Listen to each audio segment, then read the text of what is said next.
Hello guys, आज चाहिँ म गुन्द्रुकको अचार बनाउँदैछु। गुन्द्रुकको अचारको लागि मैले मसला पिनेको छु। यसमा चाहिँ लसुन 3टा अनि जिरा, नुन अनि अदुवा अलिकति राखेर पिसेको छु। अनि त्यसपछि मैले गोलबेरा छडाएर गोलबेरा राखेको छु। गोलबेरालाई पनि पिनेर गुन्द्रुकमा हालेको छु।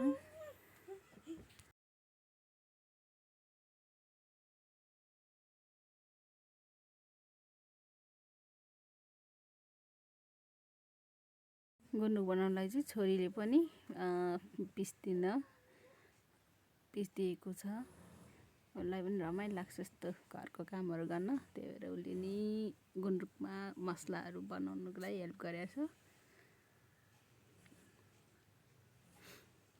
मैले चाहिँ मजाले मसला बनाएँ अनि बनाएर गुन्द्रुकमा भिजाइरहेको गुन्द्रुकमा हालिदिएँ।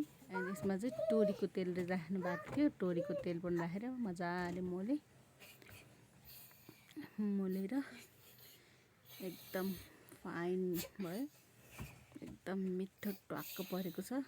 अनि मैले टेस्ट पनि गरेँ।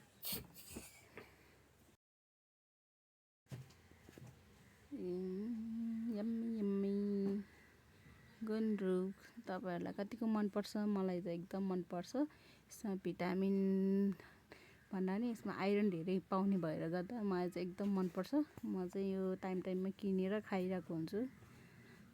अब घरमा बनाउनु त मिल्थ्यो, तर मलाई बनाउन अलि च्याउ लाग्छ। कहिलेकाहीँ चाहिँ बनाएको नि हुन्छ, आफूले घरमा पनि बनाउँछु। टेस्ट गरेर हेर्दा एकदम मिठो ट्वाक्क परेको थियो। छोरीलाई पनि टेस्ट गराएँ, बुढालाई पनि टेस्ट गराएँ। अनि हामी खानासँग यसरी खायौँ। खाना आलु र